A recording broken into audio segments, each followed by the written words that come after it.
Yo, what's up? Welcome back to my channel. I've already filmed this video once, but I didn't like it, and I don't know, I look stupid, my hair looks stupid.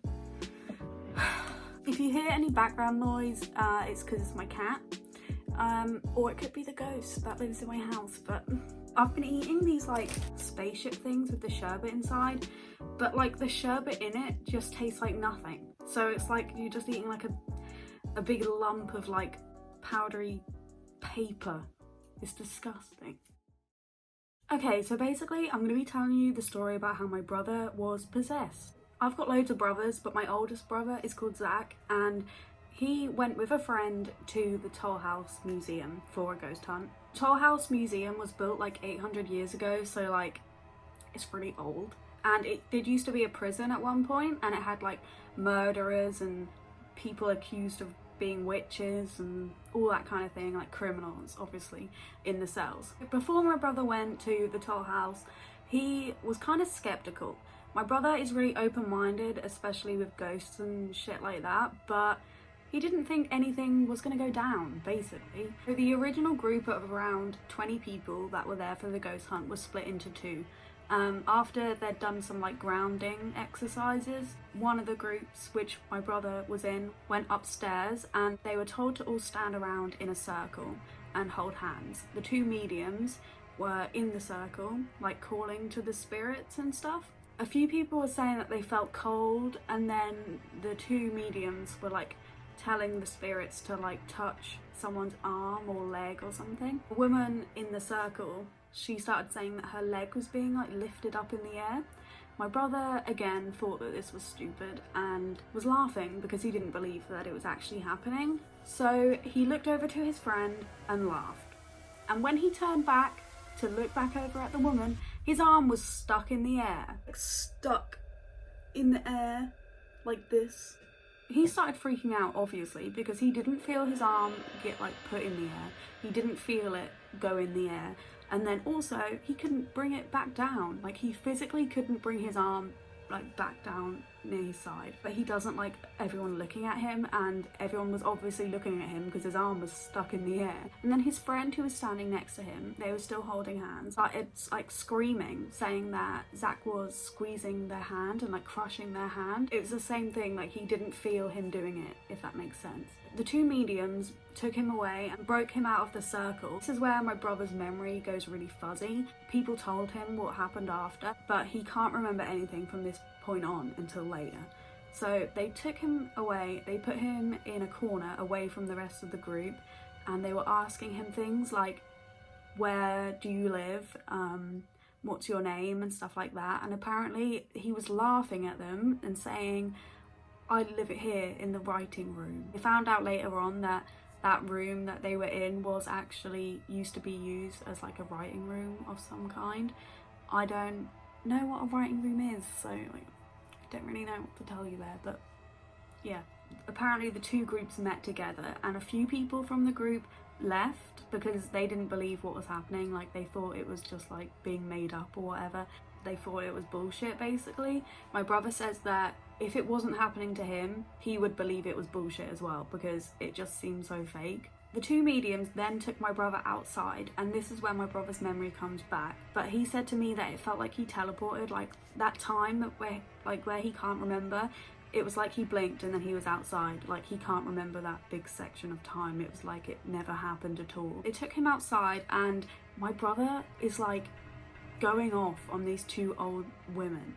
He's like yelling at them, swearing at them, being really rude. And I just need to say, my brother's not like this at all. He would never like be rude to like two little old ladies or anything. He had like no control over what was coming out of his mouth, but his brain knew that he was being rude, and he was like, why am I being rude? But he couldn't help it, if you know what I mean. One of the mediums was holding his hand, and the other woman was doing Reiki healing, I think it is, like on his back and his head. The woman in front of him was holding his hands and like yelling at him and being like, you need to push it out and like get rid of it and like pass it to me and all that kind of stuff.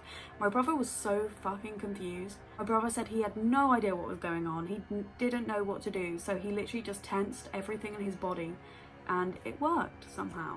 The woman in front of him started having like some weird fit, like seizure type thing, and then she let go, and as soon as she let go of his hands, he said it felt like someone like poured warm water all over him.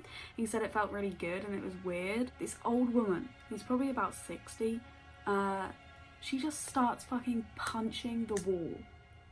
Like, punching the wall. Let me just tell you that again. She just starts punching the wall, like going ham on this fucking wall, and she's like screaming, and it's just like, what the hell, like what the fuck.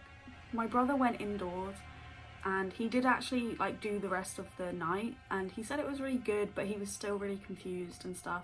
The two mediums kept an eye on him, and apparently they kept saying, like they kept calling him David to see like what response they would get out of him or something.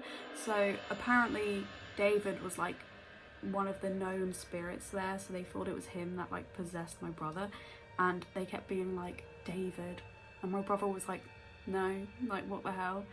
And like, imagine someone coming over to you and just being like, David. That would be so weird, unless your name was David, because like then it wouldn't be that weird. So when my brother got home, he noticed that he had 3 scratch marks going down his belly as well.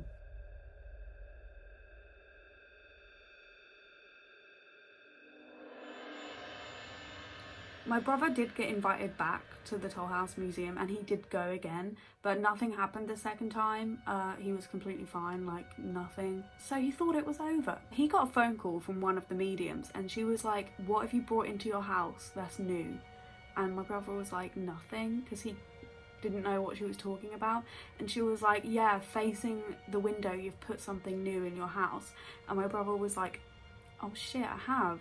I got a new mirror. The mirror wasn't like brand new, but it was like new to him, if you know what I mean. She was like, oh, the previous owner of the mirror doesn't like that you've now got it. They came round and they saged the house and shit like that. And then a few months ago, my brother and his girlfriend were sitting watching TV, and all of a sudden the mirror, the same mirror, flew off the wall and smashed right in front of them. And they were obviously freaked out and scared. So, sat here eating pizza. Mirror is now smashed. Sat here. But there's like bits of glass and all sorts over there. 36-year-old Phil. That is a fucked up mirror. What, all the smashed stuff? It's shiny, isn't it? You okay?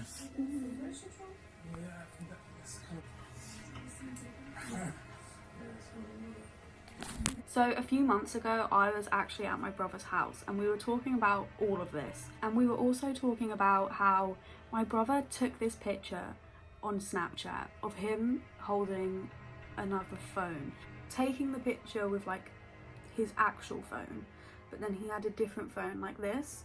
You can see my reflection. Like the reflection was like, his face looked just looks really fucked up in it. And yeah, we think that that picture may be cursed, because every time we talk about it, something bad happens. I'll put the picture here, but look away if you don't want to see it, because I'd understand. Also, in the background of the picture, you can see someone's head, and we obviously just assumed that it was my brother's head. But my brother's wearing a hat in the picture, so it can't be his head. And the only other person that was there in the room when he took this picture was bald. So yeah, we were sitting there talking about all of this like weird and crazy shit that has happened. And all of a sudden there's a huge crash. We run through to the other room where the crash came from, and their big photo frame that they had on the wall was on the floor and smashed. Like, what the fuck? Not scared of paranormal activity, scared of physical activity quite a lot. But paranormal activity, not really, apart from this story. Like, this story fucks me up and it like fucking scares me. I have more paranormal story times. Like, I have loads actually, if you want to hear them, because my house is fucking haunted. Subscribe if you want. You don't have to if you don't want to, it's fine. Bye.